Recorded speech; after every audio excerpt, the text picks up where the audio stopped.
कधीच नाही चुकणार तुमचे फेवरेट टीव्ही शोज झी5 सोबत, तेही एकदम फ्री।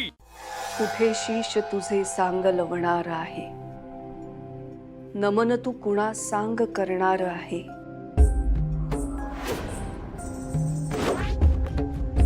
या ओळीचा अर्थ तसा सोपा आहे, पण कुणाचं शीश कुणापुढे लावणार आहे, कुणाला नमन करायचंय, या सगळ्याचा अर्थ नीट लागायला हवा नेत्रा।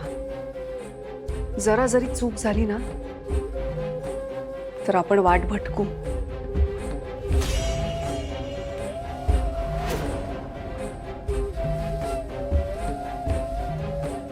बरोबर आहे आत्या तुमचं। आपल्याला वाटलं होतं तिसरी पेटी जलतत्वाची आहे म्हणून आपण पाण्याची जागा शोधत होतो, पण तिसरी पेटी अद्वैत साहेबांची होती। बारुळात सापडली आपल्याला।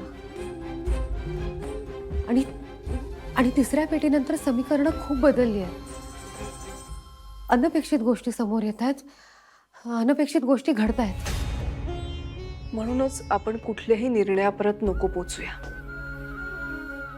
थोडा वेळ घेऊया, विचार करूया, कारण मला मनापासून असं वाटतं ही पेटी सर्वार्थानं वेगळी आहे। अर्धी लढाई जिंकलोय आपण। खरा स्वर्ग वसतो कुठे बोध घ्यावा, सिंहासन तिथेची शोध घ्यावा।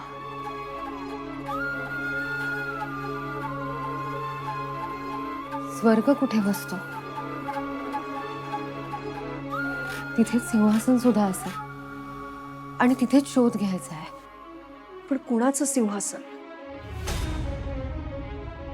असा भार पावन की पेटी सुखावे, तिचा शोध घेण्यात त्वरेने निघावे।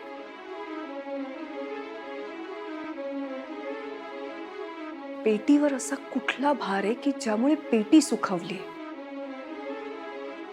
तिला स्पर्शता जर कुणी दुष्ट शक्ती, पराभव तुझा हेच जाणून घ्यावे।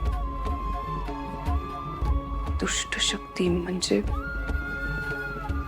विरोचक।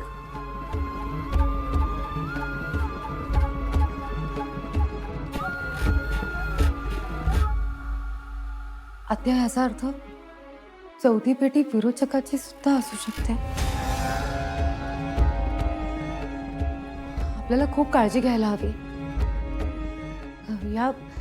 या श्लोकात जलतत्वाचा कुठेही उल्लेख नाहीये।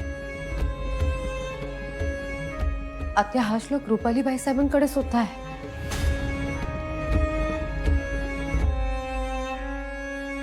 चौथी पेटी जर खरंच विरोचकाची असेल आणि ती रुपालीबाई साहेबांना सापडली तर